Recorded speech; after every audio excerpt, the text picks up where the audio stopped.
In the news tonight, the Prime Minister meets with industry and trade representatives and visits As-Salam markets to ensure availability of staple food items for the holy month of Ramadan. Israeli troops killed 2 Palestinians in the occupied West Bank as they continue their crackdown on Hamas, and the Israeli Prime Minister says the victims are the result of Israeli troops' self-defense. And Iraqi gunmen overrun an Iraqi-Syrian border post, the second in 2 days, as Iraqi warplanes continue to target ISIL positions and slow their advance.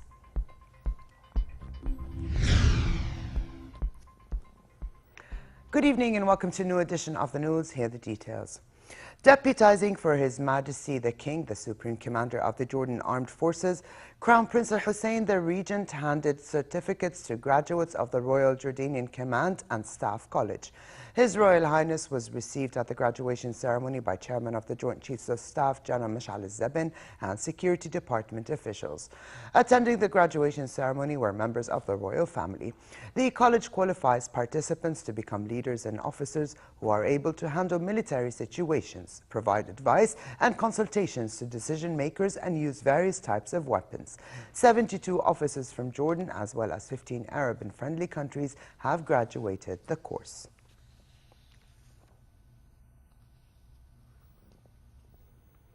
His Royal Highness Crown Prince Hussein, the Regent, led the graduation ceremony of the first course of the Qusay initiative that seeks to train sports paramedics and spread awareness on sports therapy. At the ceremony in Husseiniya Palace, Prince Hussein presented diplomas to graduates who passed the course requirements following the death of Al Faisali Club's player Qusay Khawalde during a National League match in November. Prince Hussein called for a strategy to ensure qualified sports therapists on the field. The ceremony was attended by the Ministers of Health and Education, among other officials. The Crown Prince and attendees watched a film on the various stages of training, including how to administer first aid and therapy.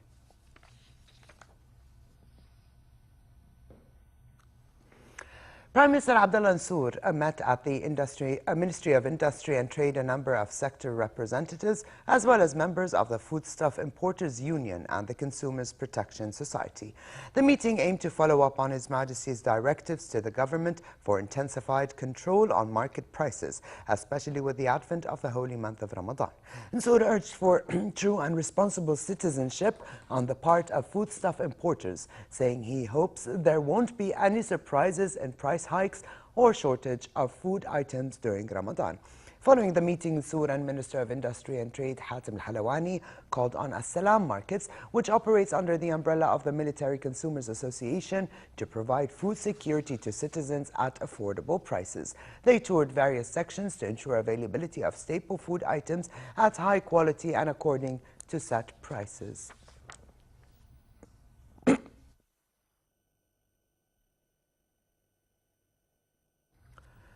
Israeli troops killed 2 Palestinians in the occupied West Bank as occupation forces continued their crackdown on Hamas, blamed for abducting 3 Israeli teenagers. 26-year-old Ahmed Famawi was killed by soldiers during a raid in the West Bank town of Nablus. The military said its soldiers fired at a suspect who approached them without responding to calls to stop. Initial inquiry suggested the victim was mentally unstable. And in Ramallah, 1 member of the Islamic Jihad group was killed by Israeli gunfire.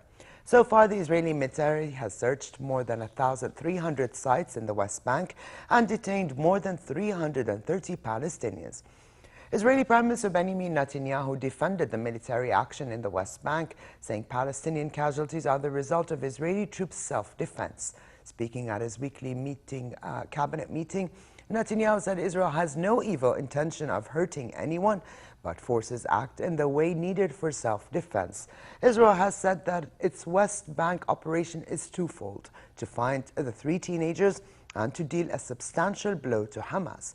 Netanyahu said Israel had conveyed its evidence against Hamas to several countries and would soon make it public. An attack from inside Syria killed a 13-year-old boy in the occupied Golan Heights. The teenager, Muhammad Qaraqra from Galilee, was accompanying his father to the Golan when the attack took place. 2 other people were wounded in the incident. An Israeli military spokesman said it was unclear whether a roadside bomb or an artillery shell or mortar round was fired from Syria across the frontier fence, but Israeli tanks fired at Syrian army positions in response. U.S. Secretary of State John Kerry arrived in Amman on the second leg of his Middle Eastern tour for talks on the ongoing developments in the region. Kerry met with Foreign Minister Nasser Joudeh and discussed with him bilateral ties and the situation in Iraq and Syria. Earlier, Egyptian President Abdel Fattah al-Sisi received in Cairo the U.S. Secretary of State at the start of his Middle Eastern tour that will also take him to Iraq. Talks between the 2 men dealt with the Egyptian government's crackdown on the Muslim Brotherhood and the threat of the conflict in Iraq on the region. The U.S. administration, while saying it looks forward to working with Sisi's government, has expressed concerns over what they call human rights abuses and limits of freedom of expression. Kerry also met with Foreign Minister Sameh Shoukry, who said the relationship between the U.S. and Egypt should be based on mutual respect and joint interests, with no interference in internal affairs. Kerry held a joint news conference with Shoukry, where he defended U.S. involvement in the Middle East when asked whether U.S. policy had caused recent violence in Iraq and Libya. Last week, the U.S. president announced he will be sending up to 300 military advisors to Iraq, and today U.S. House Representatives said he would not rule out sending American troops to the country to help Baghdad in its fight against Sunni insurgency. And in Tehran, Iran's supreme leader Ayatollah Khamenei rejected possible intervention in Iraq by the United States or other outside powers and accused Washington of trying to manipulate Iraqi sectarian differences to retake control of the country. Khamenei's remarks were published by the official news agency, in which he stressed that Iraqis themselves could end violence. Iranian President Hassan Rouhani has said his countrymen will not hesitate to defend Shiite shrines in Iraq if need be, but he also said, like Khamenei, that Iraqis are capable of doing that job themselves. On the ground in Iraq, gunmen overran the Iraqi-Syrian border post of Al-Walid in western Anbar province. It is the second border crossing to fall in 2 days. ISIL advanced to the east from the newly captured Iraqi-Syrian border post, taking 3 towns in Iraq's western Anbar province after seizing the frontier crossing near the town of Qa'im yesterday. Iraq's Ministry of Defense said army units killed a number of radical Sunni militants and destroyed vehicles in an operation in Anضm, north of Baghdad. The Ministry of Defense released video showing Iraqi troops raiding houses in the Anضm area, seizing bomb-making and chemical weapon materials, and making arrests. The ministry also said Iraqi warplanes targeted ISIL positions in the area of Mosul, further north. Meanwhile, Iraqi men are volunteering for the battle ahead, saying it is for the cause of the country, not Sunni or Shia. One by one, the men arrived to volunteer for the battle ahead. Iraqis flocked to recruitment centers on Sunday, like this one in Baghdad. They're joining the fight against radical Sunni militants called ISIL. They're an al-Qaeda offshoot, and they've seized towns and cities across the north of the country in just 2 weeks. The fighting has divided Iraq along sectarian lines, a division some Iraqis resist. This is the cause of a country, and it is not a cause of a Sunni or a Shiite. We have to cooperate to terminate the rats. If official estimates are true, more than 2 million have volunteered over the past week. This after a call from the country's most influential Shiite cleric to take up arms against a full-blown Sunni insurgency that many here believe includes foreign fighters. We responded to the call to fight these rats who come from outside to destroy Iraq. We are all united. Iraq is united as Sunnis, Shiites, Kurds, Christians, all as one. Iraqis are fleeing the violence, becoming refugees in their own country. The UN says it's helping 1 million people displaced in the fighting. Some 1,000 families are at this UN camp, a 2 or 3 hours drive north of Baghdad. The bombardment harmed us, and because of it, we hired a car. We hired a vehicle with 210,000 Iraqi dinars. We came from Naufal district to the Kurdistan region. We were warmly welcomed by the people here. ISIL seeks to set up a Sunni caliphate along the Syria-Iraq border that ignores boundaries set by colonial powers a century ago. On Saturday, they seized a border post near the town of Al-Qaim. The fall of the town means the militants are one step closer to their military goals, as a 20th century border appeared to crumble in just a day. Preparations continued at Libya's High National Elections Commission for the country's second national election to take place on the 25th. Libyans will elect a House of Representatives to substitute the current interim parliament General National Congress. The new parliament will be in charge of organizing the coming presidential elections, thus bringing an end to the country's chaotic political transition. The Election Commission has tightened registration rules by requiring voters to show a national identification number, which many in the south and east do not have. Over 1.5 million voters have registered, roughly half of the 2.8 million registered in 2012. Meanwhile, overseas Libyans started the voting process, which will continue until midnight between tonight and tomorrow. About 11,000 registered overseas Libyans are expected to cast their votes in 13 countries. The result of the voting will be announced in a week. Over to the Ukraine crisis on both sides. The Ukrainian forces and pro-Russian separatists reported continued fighting in the east of the country. Russian President Vladimir Putin is pressing Kiev to talk to the rebels and repeating calls for peace, but urging an end to the fighting first. Ukrainian President Petro Poroshenko's unilateral ceasefire, announced on Friday, came under pressure, with the government accusing the separatists of attacking its military bases and posts on the Russian border. Poroshenko wants Putin's backing for a 15-point peace plan before meetings with the European Union in the coming week. The plan will include the signing later this month of an association agreement with the bloc, including a free trade deal. Today, French President François Hollande and German Chancellor Angela Merkel urged Putin by telephone to work for the resumption of talks to end the conflict and called for ensuring full control of the Russia-Ukraine border. The party of Afghan presidential candidate Abdullah broadcast an audio they say showed mass fraud has been committed in elections. Abdullah's campaign manager said the audio taped conversations of the secretary of the Independent Election Commission as he organized support for a particular candidate and working in favor of one camp.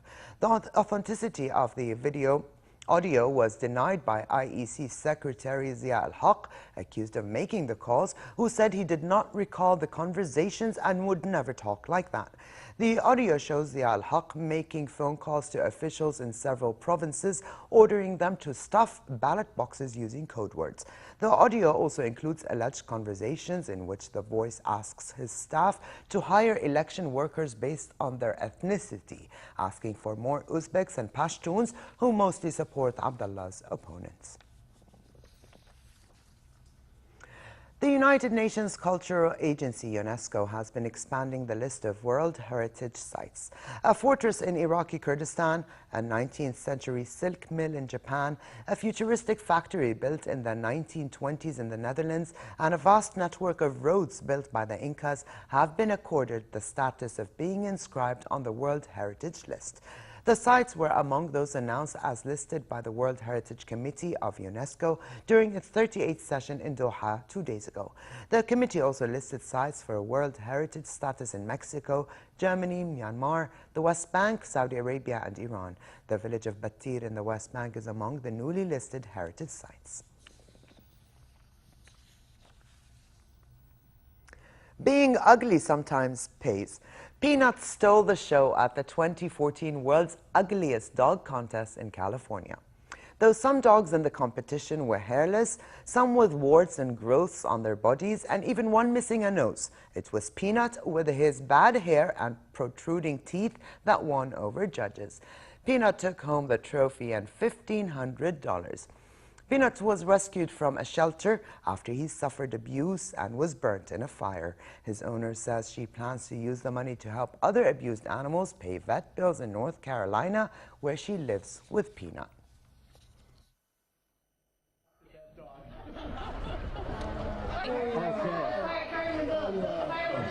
And you can see his little tail. Wow. He's got a little rat tail. Yeah, that's it. It's just hideous.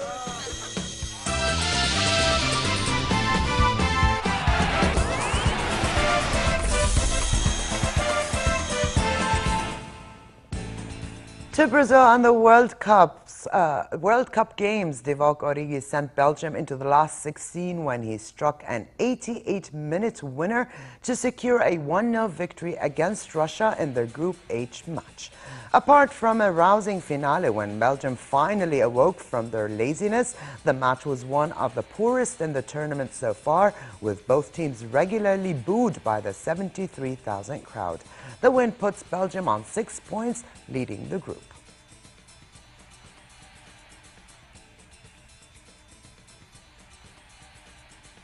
And just a while ago, Algeria and South Korea kicked off their World Cup Group H match in Porto Alegre. Algeria lost 2-1 to Belgium in their tournament opener with a goal from Sofiane Feghouli. South Korea drew 1-1 to Russia with a goal from Lee Cunyo. However, both teams have a chance to win second place in this group, but they need goals and points. Algeria is the only Arab nation present in Brazil.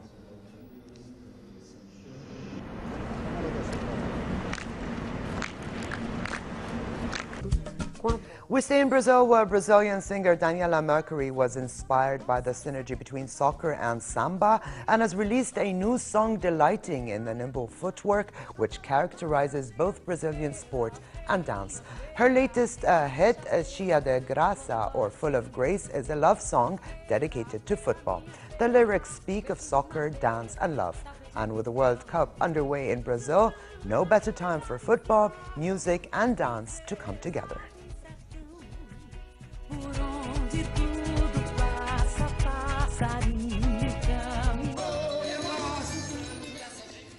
And finally, fair weather continues in most parts of the country with northwesterly moderate winds. Tomorrow, normal summer conditions prevail with northwesterly moderate to brisk winds stirring dust in the desert region. The Gulf of Aqaba should expect hot conditions tomorrow with northerly moderate to brisk winds and slightly high seas. Here's look temperatures forecast for tonight and tomorrow.